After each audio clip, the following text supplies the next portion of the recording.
আমার বোনের কষ্ট হবে ভেবে দুলাভাইয়ের সাথে যেভাবে কাজ করলাম তা জানলে তোমাদের ওইটাও দাঁড়িয়ে যাবে। তাই ভিডিওটা দেখার আগে আটোসাটো হয়ে বসে যাও, কানে হেডফোন লাগাতে ভুলো না। ভিডিওটা শুরু করার আগে একটাই রিকোয়েস্ট, তোমার আপুর চ্যানেলটি সাবস্ক্রাইব করে রাখো। তাহলে শুরু করি আজকের গল্প। ৫ মাস চাকরি করার পর আমার বদলি হলো এমন এক শহরে যেখানে আমার বোন ও দুলাভাই থাকেন।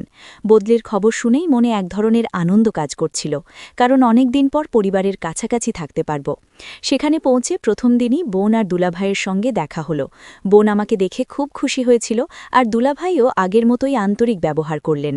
তার সঙ্গে আমার সম্পর্কটা বরাবরই বন্ধুত্বপূর্ণ ছিল। কয়েকদিন তাদের সঙ্গেই থাকলাম। বাচ্চাদের স্কুলে দেওয়া, সংসারের ছোটখাটো কাজ, সন্ধ্যায় একসঙ্গে বসে গল্প করা, সব মিলিয়ে সময়টা ভালোই কাটছিল। ৩-৪ দিনের মধ্যেই নিজের জিনিসপত্র নিয়ে পুরোপুরি তাদের বাসাতেই উঠে এলাম। এর মধ্যেই অফিস থেকে জানানো হলো আমাকে একটি গুরুত্বপূর্ণ মিটিংয়ের জন্য অন্য শহরে যেতে হবে। প্রস্তুতি নিয়ে আমি রওনা দিলাম এবং বোনকে জানিয়ে গেলাম যে ৪ দিন পর ফিরব। ফ্লাইটে ওঠার ঠিক আগ মুহূর্তে আমার বস ফোন করে জানালেন যে বিদেশি ক্লায়েন্টরা খারাপ আবহাওয়ার কারণে তাদের ফ্লাইট বাতিল করেছে, তাই মিটিং আপাতত স্থগিত। খবরটা শুনে আমি আর দেরি না করে বাড়ি ফিরে যাওয়ার সিদ্ধান্ত নিলাম। সন্ধ্যের দিকে বাসায় এসে দেখি মূল দরজাটা ভেতর থেকে বন্ধ। প্রথমে ভাবলাম হয়তো কেউ আমাকে শুনতে পায়নি। বেশ কয়েকবার বেল বাজালাম, দরজায় নক করলাম, কিন্তু ভেতর থেকে কোনো সাড়া পেলাম না। ধীরে ধীরে আমার মধ্যে দুশ্চিন্তা বাড়তে লাগল, কারণ তখন বোন একাই থাকার কথা। দুলাভাই সাধারণত অফিসের কাজে বাইরে থাকেন, আর বাচ্চারা স্কুলে। মনে হলো হয়তো বোনের শরীর খারাপ হয়েছে বা কোনো সমস্যা হয়েছে। আমার কাছে তখন চাবিও ছিল না। কিছুক্ষণ ভাবার পর সিদ্ধান্ত নিলাম পেছনের দিকে গিয়ে ঘরে ঢোকার কোনো উপায় আছে কিনা দেখি। বাসার পেছনে গিয়ে দেখি রান্নাঘরের জানালাটা খোলা। সেটা দেখে কিছুটা স্বস্তি পেলাম। সাবধানে জানালা দিয়ে ভেতরে ঢুকে পড়লাম। ঘরের ভেতরে ঢুকে প্রথমে চারপাশে তাকালাম। টেবিল বা ড্রয়িং রুমে তেমন কিছু অস্বাভাবিক চোখে পড়ল না। ঠিক তখনই লক্ষ্য করলাম বোনের ঘর থেকে কিছু অদ্ভুত শব্দ আসছে। শব্দগুলো আমাকে থমকে দিল। আমি ধীরে ধীরে বোনের ঘরের দরজার কাছে গেলাম।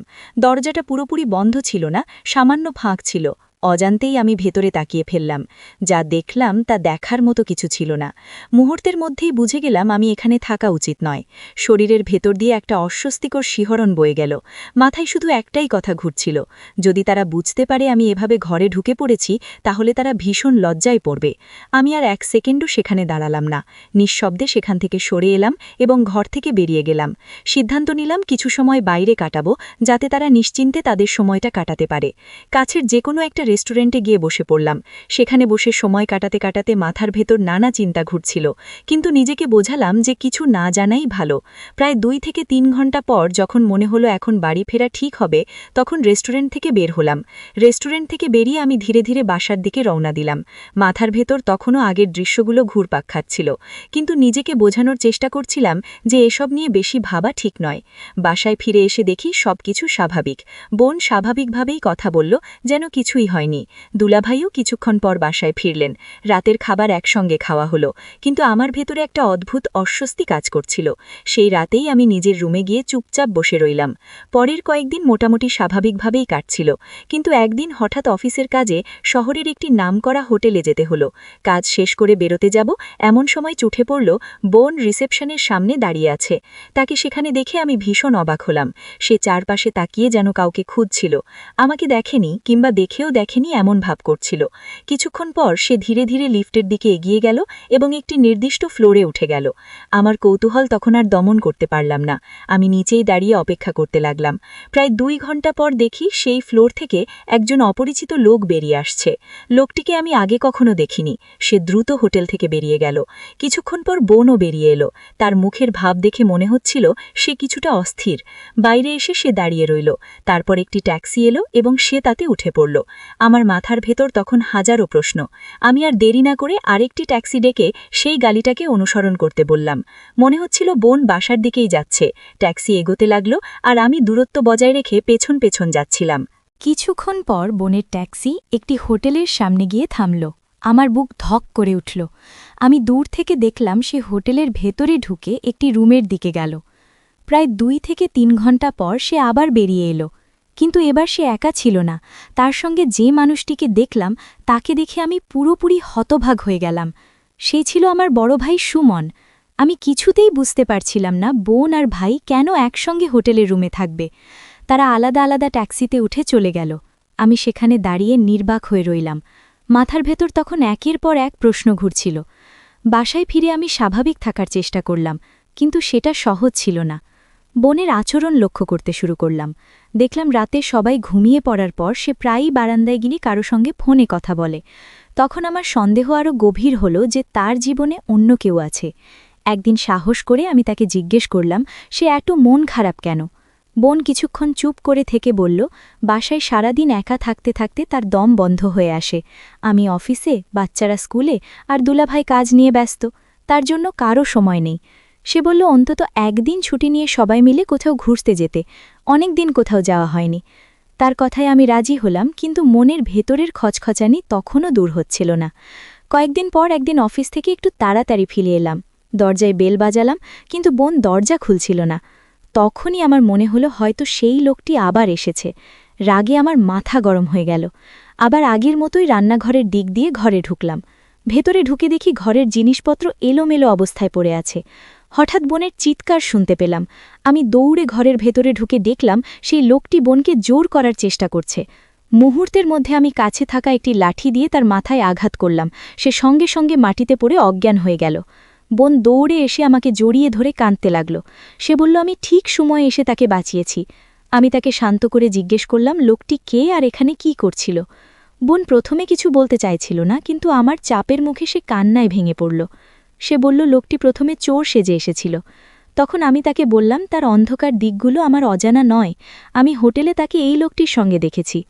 আমার কথা শুনে বোন পুরোপুরি ভেঙে পড়ল। কাঁদতে কাঁদতে সে আমাকে বলল, তামিম দয়া করে দুলাভাইকে কিছু বলো না, আমার পরিবারটাকে বাঁচাও। তার চোখে তখন ভয় আর অসহায়ত্ব। আমি রাগ সামলাতে পারছিলাম না।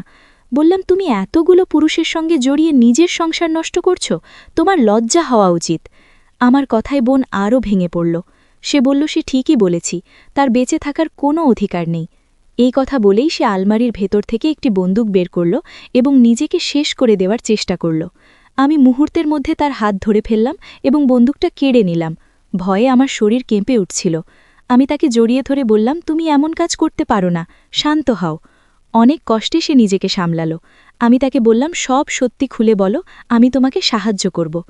আমরা তখন সেই লোকটিকে একটি চেয়ারে বেঁধে ফেললাম এবং তার মুখ ঢেকে দিলাম। কিছুক্ষণ পর বোন ধীরে ধীরে তার জীবনের ভেতরের গল্প বলতে শুরু করল। সে জানাল বিয়ের শুরুতে শ্বশুর শাশুড়ি তাকে খুব আদর করতেন, কিন্তু সন্তান হওয়ার পর ধীরে ধীরে সব বদলে যেতে থাকে। শাশুড়ি আর আগের মতো খোঁজ নিতেন না, সময় দিতেন না। বোন বহুবার বোঝানোর চেষ্টা করেছিল যে টাকায় সব সুখ কেনা যায় না, কিন্তু শ্বশুরবাড়ির মানুষরা সেটা বুঝতে চাইতেন না। এই সময় আমাদের মায়ের শরীর খারাপ হলে বোন কিছুদিনের জন্য বাবার বাড়িতে চলে আসে। তখন আমিও ইঞ্জিনিয়ারিং কলেজে পড়তাম। মায়ের মৃত্যু আর বাবার অসুস্থতার কারণে বাড়ির পরিবেশটা খুব ভারী হয়ে উঠেছিল। সেই সময় ভাইয়ের এক বন্ধু প্রায়ই আমাদের বাড়িতে আসত। তার নাম ছিল সুমন। সে বোনের মুখে কষ্ট আর একাকিত্ব দেখে ধীরে ধীরে তার সঙ্গে কথা বলা শুরু করে। বোন তখন খুব একা ছিল, কেউ তার কথা শোনার মতো ছিল না। একসময় সুমনের সঙ্গে তার বন্ধুত্ব গড়ে ওঠে। সুমন বোনের বাচ্চাদেরও সময় দিত। একদিন হঠাৎ সে বোনকে ভালোবাসার প্রস্তাব দেয়। বোন সেই প্রস্তাবে হতভাগ হয়ে যায় এবং স্পষ্টভাবে জানিয়ে দেয় যে সে এমন কোনো সম্পর্ক চায় না। এরপর বোন আবার শ্বশুরবাড়িতে ফিরে আসে, কিন্তু সেখানে ফিরে এসেও তার একাকিত্ব আর বিষণ্ণতা কাটেনি। কিছুদিন পর হঠাৎ সুমনের ফোন আসে। সে আগের আচরণের জন্য ক্ষমা চায় এবং শুধুমাত্র বন্ধুত্ব রাখতে চায় বলে জানায়। বোন দুর্বল হয়ে পড়ে এবং আবার তার সঙ্গে কথা বলা শুরু করে। ধীরে ধীরে তাদের মধ্যে আবার দেখা হওয়া শুরু হয়, কিন্তু শ্বশুরবাড়ির লোকেরা সুমনের আশা একদমই পছন্দ করতেন না। তাকে বাড়িতে আসতে নিষেধ করা হয়। তখনই সুমন আর বোন বাইরে, বিশেষ করে হোটেলে দেখা করার সিদ্ধান্ত নেয়। একদিন হোটেলে দেখা করতে গিয়ে সুমন তার সীমা অতিক্রম করে ফেলে। বোন মানসিকভাবে দুর্বল ছিল, সে প্রতিরোধ করতে পারেনি। পরে সুমন তাকে বোঝায় যে এতে কোনো ভুল নেই, এতে নাকি মানসিক শান্তি পাওয়া যায়। ধীরে ধীরে বোন নিজেই সেই ভুল সম্পর্কের গভীরে জড়িয়ে পড়ে। এরপর একদিন সুমন জানায় তার এক বন্ধু গোপনে তাদের ভিডিও করেছে। সেই বন্ধুর নাম কুমার। ভিডিও দেখে কুমার সুমনকে ব্ল্যাকমেল করতে শুরু করে। এই খবর শুনে বোনের পায়ের নিচের মাটি সরে যায়। সে ভেবেছিল সব শেষ।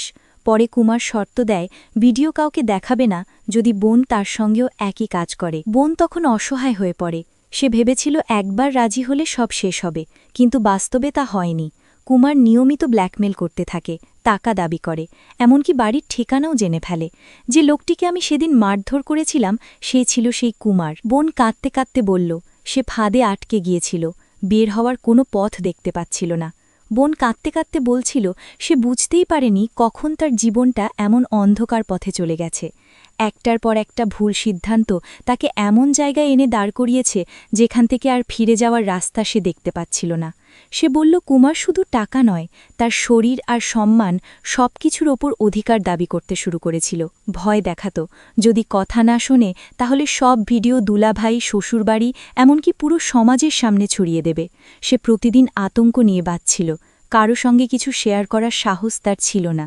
দুলাভাইকে সে ভালোবাসে, সংসারটাকেও নষ্ট করতে চায়নি, কিন্তু ভয় আর লজ্জা তাকে বোবা করে দিয়েছিল। আমি শুনে স্তব্ধ হয়ে গিয়েছিলাম। এতদিন যাকে আমি নিজের চোখে সন্দেহের দৃষ্টিতে দেখেছি তার পেছনে যে এত ভয়ঙ্কর গল্প লুকিয়ে আছে তা কল্পনাও করিনি। ঠিক তখনই কুমারের জ্ঞান ফিরে আসে। সে চেয়ার বেঁধে রাখা অবস্থায়ও হাসছিল। আমি তার ফোন নিয়ে ভেতরের সব ভিডিও ডিলিট করে দিলাম। তাকে হুমকি দিয়ে বললাম আজকের পর যদি তাকে কোথাও দেখা যায় তাহলে সরাসরি পুলিশে অভিযোগ করব। কুমার তখন ঠান্ডা গলায় বলল, তুমি কি মনে করো শুধু আমার ফোনে ভিডিও ছিল? এই কথা শুনে আমার মাথায় যেন বাজ পড়ল। সে জানালো সুমনের ফোনেও ভিডিও আছে এবং তারা দুজনে মিলে অনেক দিন ধরেই বোনকে ব্ল্যাকমেল করে টাকা নিয়েছে। এই কথা শুনে বোন আবার ভেঙে পড়ল। সে বলল এখন তার সামনে আর কোনো পথ খোলা নেই, মরে যাওয়া ছাড়া। সে বারবার নিজেকে দোষ দিচ্ছিল, বলছিল যদি সে নিজের আকাঙ্ক্ষাকে নিয়ন্ত্রণ করতে পারত তাহলে আজ এই দিন দেখতে হতো না। আমি তাকে শক্ত করে ধরে বললাম এখন এসব ভাবার সময় নয়, ভুল হয়েছে কিন্তু এখনও সব শেষ হয়ে যায়নি। আমি তাকে বোঝাতে চেষ্টা করলাম তার সন্তানদের কথা ভাবতে, তাদের ভবিষ্যতের কথা ভাবতে। সে কাঁদতে কাঁদতে বলল সে দুলাভাইকে কিছুই বলতে পারবে না, কারণ সত্য জানলে সে তাকে ছেড়ে চলে যাবে। আমি তখন বুঝতে পারছিলাম পরিস্থিতি খুব দ্রুত হাতের বাইরে চলে যাচ্ছে। ঠিক তখনই বোনের ফোন বেজে উঠল। সে ভয়ে কাঁপতে লাগল। আমি তাকে বললাম শান্ত হও, ফোন ধরো। ফোন ধরে সে জানল শ্বশুর আর শাশুড়ি 2 ঘন্টার মধ্যেই বাসায় ফিরবেন। এই খবরটা শুনে আমি দ্রুত সিদ্ধান্ত নিলাম। বললাম আপাতত কুমারকে এই ঘরেই আটকে রাখতে হবে। আমরা তাকে ভালোভাবে বেঁধে রাখলাম যাতে সে কোনোভাবে পালাতে না পারে। 2 ঘন্টা পর শ্বশুর শাশুড়ি বাসায় ফিরলে আমরা কিছুটা স্বস্তি পেলাম। সেদিন রাতটা খুব টানটান উত্তেজনার মধ্যে কেটে গেল। পরদিন সকালে বোন চা বানালো, আমি সুযোগ বুঝে চায়ের মধ্যে ঘুমের ওষুধ মিশিয়ে দিলাম। কুমার চা খাওয়ার কিছুক্ষণের মধ্যেই ঝিমিয়ে পড়ল এবং জ্ঞান হারালো। তখন আর দেরি না করে আমি পুলিশে ফোন করলাম। পুলিশ এসে পুরো ঘটনা শুনল, ভিডিওগুলো যাচাই করল এবং কুমারকে গ্রেফতার করল। তারা নিশ্চিত করল যে যতগুলো ভিডিও পাওয়া গেছে সব ডিলিট করা হয়েছে এবং কুমারের বিরুদ্ধে আইনি ব্যবস্থা নেওয়া হবে। পুলিশের গাড়ি চলে যাওয়ার পর বোন আমাকে জড়িয়ে ধরে কাঁদতে লাগল। সে বারবার বলছিল আমি না থাকলে সে আজ বাঁচত না। আমি তাকে বললাম এখন থেকে তাকে শক্ত হতে হবে। অতীত বদলানো যাবে না, কিন্তু ভবিষ্যৎ এখনও ঠিক করা সম্ভব। এই ঘটনাগুলো আমরা পরিবারের কারো সঙ্গে শেয়ার করিনি, কারণ সত্য প্রকাশ পেলে বোনের জীবন আরও কঠিন হয়ে যেত। আইনি সব কাজ আমি নিজেই সামলেছি। কুমার আর সুমনের ব্যাপারে যেন তারা আর কখনো বোনের জীবনে ফিরতে না পারে সেটা নিশ্চিত করেছি। সময়ের সঙ্গে সঙ্গে বোন ধীরে ধীরে স্বাভাবিক জীবনে ফেরার চেষ্টা করেছে। সে আমাকে কথা দিয়েছে এখন থেকে সে শুধু তার সন্তানদের দিকেই মন দেবে এবং আর কখনো এমন ভুল পথে পা বাড়াবে না। তো বন্ধুরা, আজকের গল্প এখানেই শেষ করছি। দেখা হবে অন্য কোনো ভিডিও।